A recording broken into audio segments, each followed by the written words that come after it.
When it's not designated device time at school, what happens to that phone? Well, for many students, it's still in their hands as they message their friends, watch videos, use social media in class.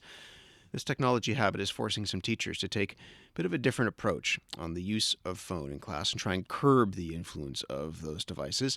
Teachers like Shanaz Khan. She teaches English at Northern Secondary School, and she introduced a new cell phone policy in her classroom this fall.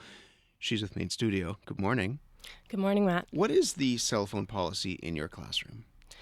Well, in my classroom, what I'm trying to do this year, it's a bit of a pilot project, is I'm trying to create an option within the existing policy at the school, and that is for parents to sign on to let me confiscate a cell phone if I should need to do so from a student, so that if I need to swoop in and take the cell phone, I already know that I'm backed by a parent to do that. Where did this come from? We'll talk about what the policy means in detail in a moment, but where did the need for you to be able to, as you say, swoop in come from? Yes, well, I feel that at the moment our tactic or our strategy with dealing with unwanted cell phone use in the classroom is a negative one. It's a reactive one. We tend to nag. We tend to our temper gets a little bit short at times. We might go on a tear, take a few cell phones, send them to the office, and that doesn't seem like a very effective strategy, partly because the cell phone is handed back to a student after the first time anyway, at the end of the day. And it's maybe if you're taking the cell phone away first period, that might be a few hours without the cell phone. But in fourth period, sometimes the student's waiting for the cell phone before I even get to the office. So in your classroom, what do you see in terms of the use of phones while you are teaching English? So what seems to be happening is that we're not having the same quality of class discussion. I'll have a certain key group of kids, and I guess it's not always the same ones who are involved, but there are kids who will tune out of the discussion. They say, oh, she has enough people sort of engaged with her right now. Maybe this is a good time for me to check my phone. Or, wait to be called on. Maybe if something's important, I will call them and not be actively engaged. And then you want to have these nice long rallies in the classroom of discussion, and you find you're just serving a question and it's going into the net. If you look out into the classroom, can you see kids on their phone? Oh, absolutely. They're not hiding it? They were hiding it when there was a ban on phones, we're in phase 2. This is cell phone games, the sequel, where there's Wi-Fi in the classrooms, and they're not hiding it anymore. They know they're probably coming from classes where their courses are. A lot of them are online. They're invited. They're supposed to use their phone, so they're getting kind of different messages about when to take out their phone, when to put it away. It's a lot for a teenager, I think, to handle. And so you sent a note home asking for permission to confiscate a student's phone if they use a phone in your classroom at a time when they're not supposed to be using it. You asked for permission to confiscate it for how long?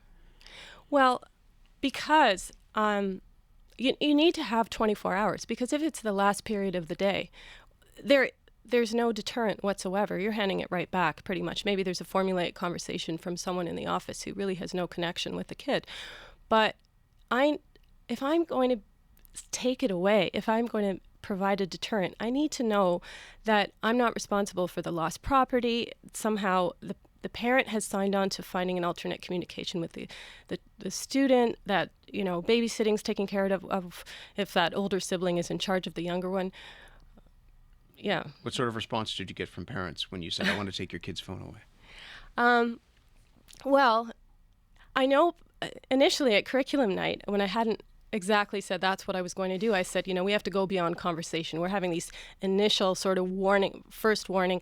They were on side. They said, yes, we have to go beyond the conversation. This is too much what's going on in the classroom. But when I sent the letter home, I've had support, but not necessarily signing on to that letter, a signature on the letter. So only about 9 or 10 people have actually signed back and said, yes, we're willing to do this. What about other tactics? I mean, we've heard from other teachers who have, a box. You drop the phone in the box on the way in, you pick the phone up on the way out. Why doesn't something like that work? Yeah, in high school, that's difficult because we have 6 classes. They're coming in, our 30 kids are coming in 6 different times. So by the time you take in the phones, you put them in the basket, you tag them, get everyone to sit down, and then there's still the issue of compliance. Not everyone has put their phone in the basket. I'm not going to search them for it. And, inevitably a phone will go off or someone will text, and that's the phone that's not in the basket. So you just think the phone should be out of the classroom entirely? No, I actually don't. Well, out of their hands entirely.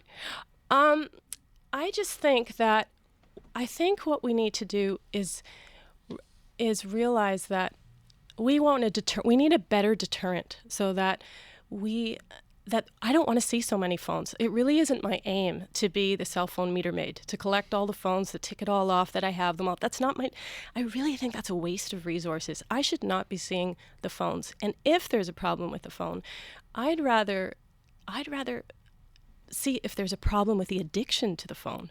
Now, I'm not so much interested in the disobedience and sending it down to the office and going through all that rigmarole. To me, there's a bigger issue here about why a kid's on the phone.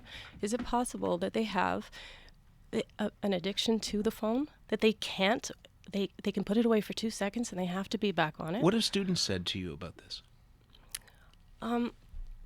This time, I sent the letter directly to the parents. Students, they hear this all the time. They're a bit immune to the message, I think. They say, yeah, I'll put it away. Sorry. They put it away and it comes right back. I think, though, that one-on-one, students who have experienced not having their phone for a weekend or getting off Facebook or making a decision like that not to be on the cell phone, they're actually kind of surprised that they don't need it. They're not as dependent on it for friendships, for socialization, for anything, really. They can be gleefully inaccessible for a while. Can I ask a question from a teacher who's listening? Mr. Tebbins, from a teacher, how many letters about phones do you think actually reach parents? The kids might kind of, dispense with that letter before it actually ends up in the hands of mom or dad or whoever is at the other end. And so the parents don't actually know about your policy. Oh, yeah. I have not analyzed. I just sent this out on the 26th. So I don't know what the zero response or the lack of response means necessarily. Does it mean what I'd like to think in our community? We have a very active parent community. I think it's probably started a good discussion at home. That's what I'd like to think. And they're saying, okay, do I sign this? I hope I don't have to sign this. Is there a generational split that's here? I go into university classrooms and I'll talk and I'll look up to the classroom and everybody's on their phone, everybody's on their laptop. And it's like, when I was in school, none of this happened. Mm-hmm. This is how kids communicate. There's a lot of people, but this is where young people, their community is through their phone. That's right. That we may not understand that this device is as important to them as any other thing in their lives. I understand that, but this device is everything. This is a home entertainment center. This is also the educational tool. This is their parents' way of knowing that they're safe.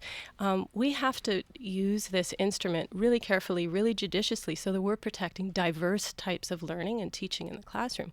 What about the introverted kid who needs to be quieter, needs a quieter place to learn? What about the old hard-earned skills of reading and writing that require contemplation and quiet and tuning out and turning that thing off? Because as hip as you want to be and as connected as you want to be with all the relevant issues through all the things that media can connect you with, you need to be able to think clearly. Do you think you can put the genie back in the bottle here?